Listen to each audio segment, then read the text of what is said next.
আমরা যে কথাটা আজকে বলতে চাচ্ছি, মূল কথাটা হচ্ছে 7 তারিখে বাজেট অধিবেশন শুরু, 11 তারিখে বাজেট ঘোষণা।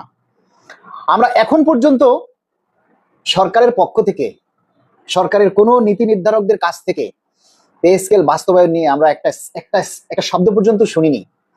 যা শুনেছি সবই মিডিয়ার মাধ্যমে, তথ্যসূত্রে, বিশ্বস্ত সূত্রে।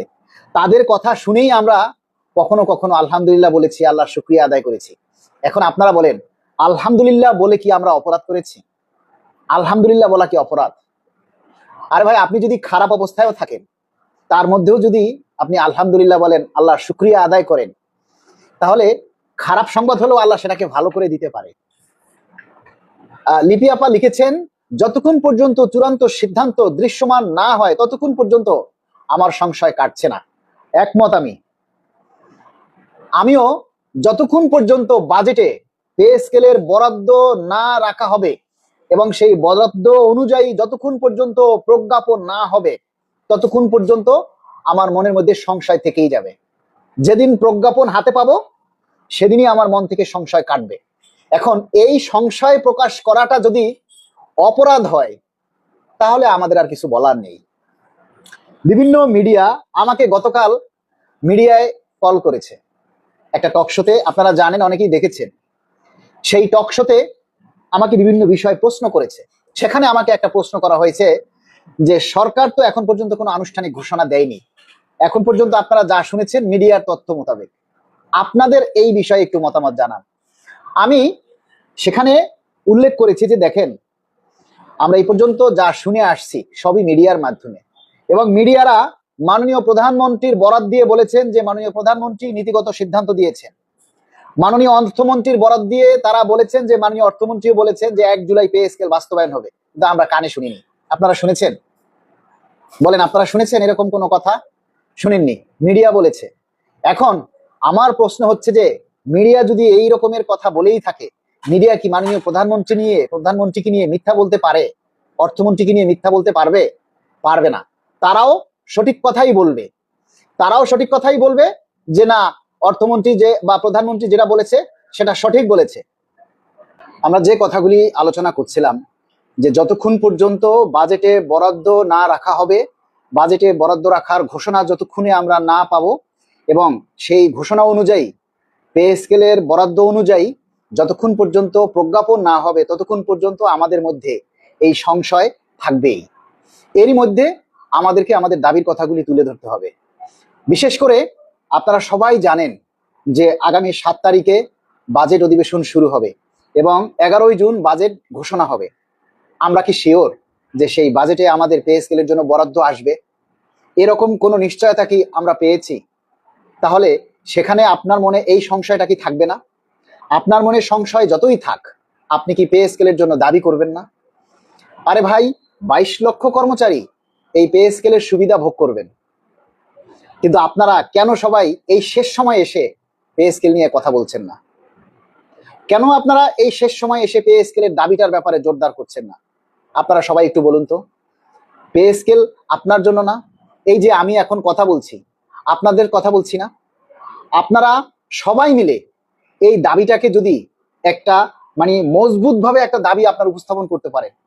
আরে ভাই, আপনারা জানেন না যে আজকাল সবকিছু হচ্ছে এই ফেসবুকের মাধ্যমে? আপনারা কি বুঝতে পারতেছেন না? আজকাল সবকিছু এই ফেসবুকের মাধ্যমে হচ্ছে। তাহলে আপনারা কেন নিজেদের দাবির কথাটা ভাইরাল করতে পারতেছেন না? ফেসবুকে দেখবেন যখনই কোনো একটা বিষয় ভাইরাল হয়, সেই বিষয়টা নিয়ে প্রশাসনের টনক নড়ে যায়, সেই বিষয়টা নিয়ে সরকার চিন্তা করে ভাবে। অথচ আমরা 22 লক্ষ সরকারি কর্মচারী এই পে স্কেলের প্রত্যাশী, কিন্তু আমরা কয়জনে এই দাবির ব্যাপারে আমরা মতামত তুলে ধরি বলেন? কয়জনে আমরা এই দাবির কথাগুলি বলি? আমাদের দাবি, একটা দাবির কথাও কি ভাইরাল হয় বলেন তো? আমাদের একটা দাবির কথাও ভাইরাল হয় না।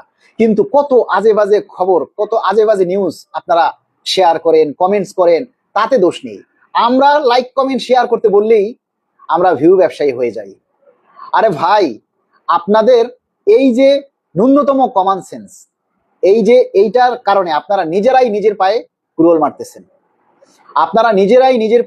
মারতেছেন। মালিক ভাই দিয়েছে ঢাক, ঘরে থাকার সময় নাই, এমডি আবু জাফর ভাই লিখেছেন।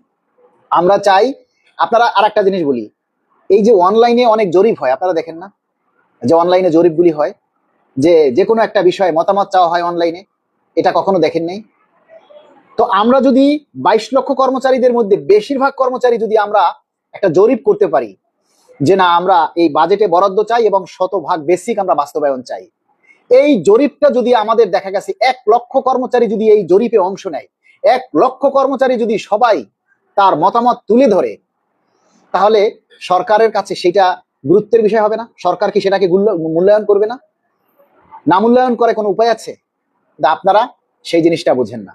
আমরা যদি বলি জনমত তৈরি করুন, মতামত দিন, তখন আপনারা আমাদেরকে বলেন ভিউ ব্যবসায়ী।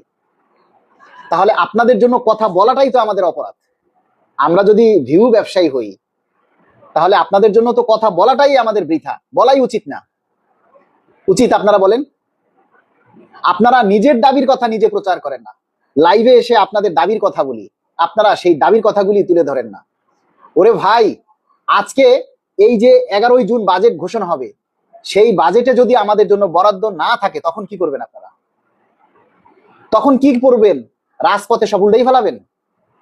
হ্যাঁ বলেন তো আপনারা, যদি কোনো কারণে বাজেটে বরাদ্দ না আসে তখন আপনারা কি করবেন? আমরা সবাই ভাবছি যে সবকিছু হয়ে গেছে, এটা ভেবে বসে থাকলে এটা আমাদের বড় ভুল হবে। সবাই মিলে জোর দাবি করতে হবে। আমরা কি কখনো আপনাদেরকে বলেছি যে পে স্কেল হয়ে গেছে? আমরা কি আপনাদেরকে কখনো বলেছি যে বাজেটে বরাদ্দ রেখে দিয়েছে? আমরা সবসময় বলি পে স্কেল হবে, আমরা আশাবাদী, বাজেটে বরাদ্দ আসবে, আমরা আশাবাদী, কিন্তু আসবে যে তার নিশ্চয়তা নাই। কেন নিশ্চয়তা নাই? আমরা বেশিরভাগ কর্মচারীরাই হচ্ছে এখন বাটপার সিটার। আমরা বেশিরভাগ কর্মচারীরাই কিন্তু এখন বাটপার সিটার। নিজের দাবির কথা আমরা নিজেরা তুলে ধরতে পারি না। আপনি যখন একটা যুদ্ধের ময়দানে থাকবেন, সেই যুদ্ধের ময়দানে আপনি শুরু থেকেই আছেন, শেষ সময় আপনি মাঠ থেকে পলায়ন করলেন, তাহলে কি আপনি যুদ্ধে জয়লাভ করতে পারবেন? আর আরেকজন যুদ্ধের শুরু থেকে একেবারে শেষ পর্যন্ত রয়েছে, হয় হারবে নয় জিতবে, একেবারে শেষ পর্যন্ত টপ অফ দা গোল, সে গোল পোস্টে না পৌঁছানো পর্যন্ত সে যুদ্ধে রইল। তাহলে জয়ের মালা কার হবে বলেন? আপনি কি বলবেন তখন আমি তো যুদ্ধ করেছি? আপনি কি বুঝবেন তখন যে না আমি তো যুদ্ধ করেছি আগে? আপনি শেষ সময় যুদ্ধের ময়দান থেকে পালিয়ে না গিয়ে শেষ সময় পর্যন্ত যে থাকবে, যারা লড়াই করবে, তারাই হবে প্রকৃতপক্ষে যোদ্ধা। আপনি মাঝ পথে ছড়ে যাবেন আর বলবেন যে আমি তো শুরু থেকে আন্দোলন করছি, 2018 সালে আন্দোলন করছি, 19 সালে আন্দোলন করছি, তখনকার পেপার কাটিং আপনি মানুষের দেখাবেন যে এই যে দেখেন আমরা আন্দোলন করছি। আরে ভাই, আমরা তো সেগুলি অস্বীকার করছি না। আমরা কি 2018 সালে আন্দোলন করি নাই? আমরা কি 2018 সালে, 2020 সালে, 24 সালে আমরা কি আন্দোলন করি নাই? আমরা শাহবাগে যাই নাই? আমরা কেন্দ্রীয় শহীদ মিনারে মহাসমাবেশ ডাকি নাই? আমাদের ডাকে আপনারা আসেন নাই কখনো?